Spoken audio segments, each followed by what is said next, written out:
Happy October, y'all. I can't believe this list is just as big as last week's or bigger. So I have to eat my words when I said that it was smaller or it would be smaller because it's not. It's not. There are some of my anticipated releases coming out and one that probably should have been on there and I'm not sure why it wasn't. I don't know. But without further ado, I'm Morgan if you're new here and let's get into the list. The usual disclaimer that I will mispronounce things and there will be timestamps per genre, though this is a fantasy heavy list again this week. It's not always fantasy heavy if this is your first video of new releases, but this week is Car 1. We're going to start the week out though with fantasy romance. I tried to put them in order and this one didn't seem to fit. Like it didn't fit between fantasy and YA or with because the other type of fantasy. Okay. But the book is The Hurricane Wars by Thea Gonson. The heart is a battlefield. All Talasia has ever known is the Hurricane Wars. Growing up an orphan in a nation under siege by the ruthless Night Emperor, she found her family among the soldiers who fight for freedom. But she is hiding a deadly secret. Light magic courses through her veins, a blazing power believed to have been wiped out years ago that can cut through the Night Empire's shadows. Prince Alaric, the Emperor's only son and heir, has been tasked with obliterating any threats to the Night Empire's rule. I keep trying to swap those words. With the strength of his armies and mighty shadow magic, he discovers the greatest threat yet in Taliesin, a girl burning brightly on the battlefield. With the magic that killed his grandfather, turned his father into a monster, and ignited the Hurricane Wars. He tries to kill her, but in a clash of light and dark, their powers merge and create a force that the likes of which have never been seen. This war can only end with them, but an even greater danger is coming, and the strange magic they can create together could be the only way to overcome it. Taliesin and Alaric must decide, are they fated to join hands or destroy each other? So it's fantasy romance, so of course, it's going to be an enemies to lovers type of thing. So into fantasy, but also somewhat the romance thing. The next volume of Lore Olympus by Rachel Smythe is coming out. This is going to be volume 5, and it's covering the webtoon episodes 103 through 126. I've never started this one. I keep thinking I should, and because people love it, and it's a comic thing, so it'd be fast, easy. I don't know. Maybe I'll look up the webtoon itself. There's that. Our next book is an adult debut for a YA author, and this is Throne of the Fallen by Carrie Maniscalco. This one is still taking place in the Kingdom of the Wicked world. We are following Prince Envy, and who's trying to break an impossible curse, and an artist who might be the only one who can set him free. I'm not going to read the description because I'm pretty sure it takes place after the trilogy, and I don't know how much of what could be in the description would not make sense if you've only read the first book like I have. And I don't want to spoil anything. So there's that. Then we have a retelling, kind of. Possibly it's a contemporary fantasy. It's The Scandalous Confessions of Lydia Bennet, Witch, by Melinda Taub. In this exuberant retelling of Jane Austen's Pride and Prejudice, Lydia Bennet puts her pen to paper to relate the real events and aftermath of the classic story. Some facts are well known. Mrs. Bennet suffers from her nerves, Mr. Bennet suffers from Mrs. Bennet, and all 5 daughters suffer from an estate that is entitled only to male heirs. But Lydia also suffers from entirely different concerns. Her best-loved sister Kitty is really a barn cat. Wickham is every bit as wicked as the world believes him to be, but what else would one expect from a demon? And Mr. Darcy is uptight about etiquette. That's nothing compared to his feelings about magic. Most of all, Lydia has yet to learn that for a witch, promises have power. I've never read Pride and Prejudice, or any Austen, I don't think. Then, following that up, since it's also an error type piece, it is a historical fantasy, Shield Maiden by Shannon Emmerichs. All her life, Frida has longed to be a shield maiden, an honor reserved for Gatlin's mightiest warriors. When a childhood accident leaves her tragically injured and unfit for the battlefield, her dreams are dashed, or so she thinks. But a strange, unfathomable power is awakening within her. We're going to move on from that. A power that will soon be put to the test. When a foreign lords and chieftains descend upon Frida's home to celebrate her uncle King Beowulf's 50-year reign, she realizes not all their guests come with good intentions. Treachery is afoot, and Frida must gather her courage to fight for her people, as the queen should. as a shield made in wood, and as only Frida can. But as Frida's power grows stronger, something ancient hears its call. For buried deep in her gilded lair, a dragon awakens, and Frida must prove herself once and for all. Our next fantasy came in the Owl Crate September box, and this is After the Forest by Kel Woods. This is a Hansel and Gretel retelling, kind of, but like after the After Effects retelling. Ginger, honey, cinnamon, flour. 20 years after the witch in the gingerbread house, Greta and Hans are struggling to get by. Their mother and stepmother are long dead. Hans is deeply in debt from gambling, and the countryside lies in ruin for its people starving in the aftermath of a brutal war. Greta has a secret, though. The witch's grimoire, hidden away and whispering in Greta's ear for the past 2 decades, and the recipe inside that makes the best gingerbread you've ever tasted. As long as she can bake, Greta can keep her small family afloat. Words. But in a village full of superstition, Greta and her mysteriously addictive gingerbread, not to mention the rumors about her childhood misadventures, is a source of gossip and suspicion. And now a dark magic is returning to the woods, and Greta's magic she's still trying to understand, may be the only thing that can save her, if it doesn't kill her first. So I got 2 cover options to show for this one, because the first one, that thankfully is not like the Owl Crate, is a bit odd. It's mostly the deer that are right above the hands are fleshy colored, creepy looking. So there's this one as well. And then the Owl Crate edition looks different as well.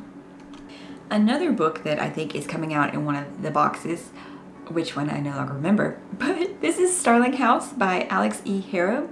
It says, Eden, Kentucky is just another dying bad luck town known only for the legend of E. Starling, the reclusive 19th century author and illustrator who wrote The Underland and disappeared. Before she vanished, Starling House appeared, but everyone agrees that it's best to let the uncanny house and its last lonely heir, Arthur Starling, go to rot. Opal knows better than to mess with the haunted house or brooding men, but an unexpected job offer might be a chance to get her brother out of Eden. Too quickly, though, Starling House starts to feel dangerously like something she's never had. A home. As sinister forces converge on Starling House, Opal and Arthur are going to have to make a dire choice: to dig up the buried secrets of the past and confront their own fears, or let Eden be taken over by literal nightmares. If Opal wants a home, she'll have to fight for it.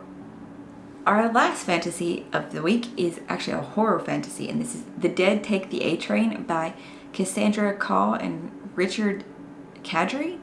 The notes from the bookseller is a novel of mind-bending, visceral, and freaky storytelling. And they're like, yes, the cover matches the content. And it is a creepy cover. Julie is a coked-up, burnt-out 30-year-old whose only retirement plan is dying early. She's been trying to establish herself in New York City magic scene, and she'll work the most gruesome gigs, exorcise the nastiest demons, and make deals with the cruelest gods to claw her way to the top. But nothing can prepare her for the toughest job yet. When her best friend Sarah shows up at her door in need of help, keeping Sarah safe becomes top priority. Julie is desperate for a quick fix to break the dead-end grind and save her friend, but her power grab sets off a deadly chain of events that puts Sarah and the entire world directly in the path of annihilation. Ooh, it's going to be a duology called Carrion City. All right then. We will now move into the YA fantasy with this first one, though, at the beginning, because it is almost, well, okay, it has 1 chapter that reads adult, but the rest of it, the writing style is YA and the characters' actions are YA feeling. This was Night of the Witch by Sarah Roch and Beth Rivas. Fritzy is a witch, the lone survivor of a brutal attack on her coven. She's determined to find her only remaining family member and bring the Hexenjägers, zealot witch hunters, to justice for the lives they ended. To do this, she will need to take down their leader, the merciless and enigmatic Commandant Dieter Kirch. Otto is a Hexenjäger, but that's just his cover. Years ago, the Hexenjägers burned his innocent mother alive, and he has been plotting his revenge against the people who tore apart his family ever since. And now the time has come for him to pay for what they've done. And when Fritzy and Otto are unexpectedly thrown together, neither is sure they can trust the other. The reluctant truce, fueled by their common enemy, takes them from the city at the heart of the Hexenjäger's power to the wild and mysterious Black Forest. As old truths come to light and new dangers are revealed, Fritzy and Otto discover a horrifying magical plot at the center of the Hexenjäger attacks that leads back to Commandant Kirch. But their own growing feelings for each other may be the most powerful magic of all. So it's enemies to lovers, Except that happens like, wow, they fall for each other like really quickly. Really quickly. Mostly he falls for her first. He falls for her first, totally. Does he realize he's falling for her first? Not entirely. Our next one is going to be Curious Tides by Pascal Lachelle. I really don't know how to say that last name. It's book one, though, of the Drowned Gods duology, and it's supposed to be Ninth House meets Deadly Education. So, a dark academia. Let's see. Emery might be a student at the prestigious Algerine College for Lunar Magics, but her healing abilities have always been mediocre at best, until a treacherous night in the Dovermere Sea Caves leaves a group of her classmates dead and her as the only survivor. Now, Emery is plagued by strange, impossible powers that no healer should possess. Powers that would ruin her life if the wrong person were to discover them. To gain control of these new abilities, Emery enlists the help of the school's most reclusive student, Baz, a boy already well versed in the deadly nature of the darker magic, whose sister happened to be one of the drowned students and Emery's best friend. Determined to find the truth behind the drownings and the cult-like secret society she's convinced her classmates were involved in, Emery is faced with even more questions when the supposedly drowned students start washing ashore alive, only for them to each immediately die a horrible magical deaths. Oh gosh. And Emery is not the only one seeking answers.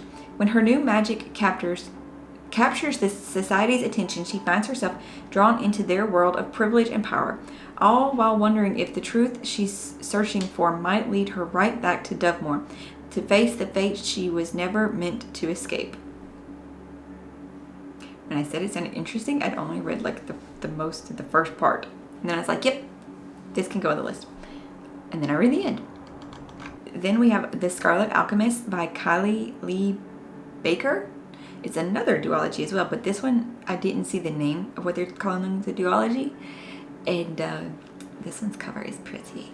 Xylian dreams of becoming a royal alchemist, of providing for her family by making alchemical gold and gems for the wealthy to eat in order to stay young forever. But now she's trapped in her impoverished village in southern China, practicing an illegal form of alchemy to keep food on the table, resurrecting the dead for a price. When Xylian finally has the chance to compete for imperial exams, she ventures to the capital to compete against the best alchemists in the country in tasks she'll be lucky to survive, let alone pass. On top of that, her reputation for raising the dead has followed her to the capital, and the crown prince himself seeks out her help, suspecting a coming assassination attempt. Yes, that. The more Xylian succeeds in her alchemy, the more she gets caught in the dangerous political games of the royal family. There are monsters lurking within the palace walls, and it's only a matter of time before they and secrets of Xylian's past catch up with her. I really don't know how that's supposed to be pronounced. Moving into sci-fi now, we have this one. It's not new. It is the first time in a translation though, and that's Godzilla and Godzilla Raids Again by Shigeru Kayama, and it's translated by Jeffrey Angles. Godzilla emerged from the sea to devastate Tokyo in the now classic 1954 film produced by Toho Studios and directed by Ishiro Honda, creating a global sensation and launching one of the world's most successful movie and media franchises. Awakened and transformed by nuclear weapons testing, Godzilla serves as a terrifying metaphor for humanity's short-sighted destructiveness. This was the intent of Shigeru Kayama, the science fiction writer who drafted the 1954 original film, and its first sequel in 1955 published these novellas. Although the Godzilla films have been analyzed in detail by cultural historians, film scholars, and generations of fans, Kayama's two Godzilla novellas, both classics of Japanese young adult science fiction, have never been available in English. This book finally provides English-speaking fans and critics the original text with these first-ever English-language translations of Godzilla and Godzilla Raids Again. The novellas reveal valuable insights into Kayama's vision for the Godzilla story, feature plots that differ from the films, and clearly display the author's strong anti-nuclear, pro-environmental convictions. And the one that I question why I didn't include it on my anticipated releases is possibly because I was like, I already have too many October. I could have put it in the, honorable mentions. I don't know, because it sounds interesting. Or I thought this was a reprinting of something that came out like last year, when like it was a paperback edition. I don't know. But this is The Djinn Bot of Shantiport by Samit Basu. Shantyport was supposed to be a gateway to the stars, but the city is sinking, and the colonist rulers aren't helping anyone but themselves. Lena, a daughter of failed revolutionary, has no desires to escape Shantyport. She loves her city and would do anything to save its people. This is, in fact, the plan for her life, made before she was even born. Her brother, Badar, is a small monkey bot with a big attitude and bigger ambitions. He wants a chance to leave this dead-end planet and explore the universe on his own terms. But that would mean abandoning the family he loves, even if they do take him for granted. When Shantyport's resident tech billionaire coerces Lena into retrieving a powerful artifact rumored to be able to reshape reality, forces from before their time begin coalescing around the siblings. And when you throw in a piece of sentient off-world tech with the ability to grant 3 wishes into the mix, none of the city's powers will know what will hit them. What hit them? Words. We move now into mystery with Last Word to the Wise by Anne Clare. Sisters Ellie and Meg Christie share a love of books, reading, and their new roles as co-caretakers of the Book Chalet, their family's historic bookshop tucked midway up a scenic Colorado mountain. But romance, that's another story. Ellie and Meg joke that they're sisterly competition for worse relationships. So when their cousin signs them up for the newest business endeavor, matchmaking based on bookish taste, the sisters approach their blind double dates with foot-dragging dread. Okay. While Ellie's date meets her low expectations, Meg's match, a book-loving romantic straight out of classic literature, charms her over a lovely dinner. The next morning, Meg is giddy with anticipation of a second date, until she stood up without a word. She fumes that she should have known better. However, her date has a good reason for ghosting her. He's dead. As the last known person to see the victim alive, Meg becomes the prime suspect in his death. She grimly quips that at least her dating record can't get any worse. But it does. A thorn from Meg's romantic past returns to their little town of Last Word. That's the town's name? What? To sleuth out the truth, the sisters must sift through secrets deeper than the February snowfall. Clues accumulate, but so do suspects, crimes, and betrayals. Ellie and Meg can't afford to leave any page unturned. Okay. Romance may be their forte, but hearts and lives are on the line, and the Christies know how to solve a mystery, especially when murder is involved. So this is book 2 in the series, but it sounds, like they might be standalone enough. I think the first book just would introduce you more to the characters and at the bookshop. Now for some thrillers, and this one is Midnight is the Darkest Hour by Ashley Winstead. Still need to read The Last Housewife. This one, though, it says for fans of verity and a flicker in the dark. In her small hometown, librarian Ruth Cornier has always felt like an outsider, even as her beloved father rains fire and brimstone warnings from the pulpit at Holy Fire Baptist. Unfortunately for Ruth, the only things the townspeople fear more than God and the devil are the myths that haunt the area, like the story of the Low Man, a vampiric figure said to steal into sinners' bedrooms and kill them on moonless nights. When a skull is found deep in the swamp next to the mysterious carved symbols, Bottom Springs is thrown into uproar. And Ruth soon realizes only she and Everett, an old friend with a dark past, have the power to comb through the town's secret underbelly in search of true evil. Our next book is My Darling Girl by Jennifer McMahon. Allison has never been a fan of Christmas, but with it right around the corner and her husband busily decorating their cozy Vermont home, she has no choice but to face it. Then she gets the call. Mavis, Allison's estranged mother, has been diagnosed with cancer and has only weeks to live. She wants to spend her remaining days with her daughter, son-in-law, and 2 granddaughters. But Allison grew up with her mother's alcoholism and violent abuse and is reluctant to unearth the traumatic memories. Still, she eventually agrees to take in Mavis, hoping that she and her mother could finally heal and have the relationship she always dreamed of. But when mysterious and otherworldly things start happening upon Mavis's arrival, Allison begins to suspect her mother is not quite who she seems. And as the holiday festivities turn into a nightmare, she must confront just how far she is willing to go to protect her family. So that one is thriller, but also a possession horror. Our last book of the week is a fiction called Death Valley by Melissa Broder? In it, a woman arrives alone at a Best Western seeking respite from an emptiness that plagues her. She has fled to the California high desert to escape a cloud of sorrow for both her father in the ICU and a husband whose illness is worsening. What the motel provides, however, is not peace but a path, thanks to a receptionist who recommends a nearby hike. Out on the sun-scorched trail, the woman encounters a towering cactus whose size and shape mean it should not exist in California. Yet the cactus is there with a gash through its side that beckons like a familiar door. So she enters it. What awaits her inside this mystical succulent, yeah, that's the name. All right, cactuses are succulents, sets her on a journey at once desolate and rich, hilarious and poignant.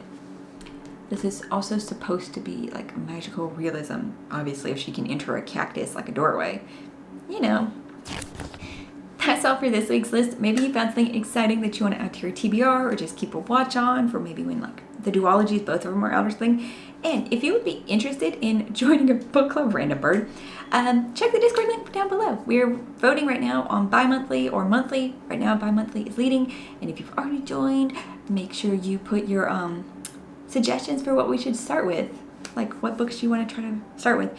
I think we should pick by the end of October, middle of October, so we have time to buy said books. And, well, if we're starting in November, also decisions that need to be made, right? Yes. And if this is your first video, make sure you check out some of my other ones, like the October TBR, where we also talk about the book club and the giveaway, and subscribe if you like my content. Thank you guys so much for being here. Hope you're having an awesome day and finding something great to read. Bye, y'all.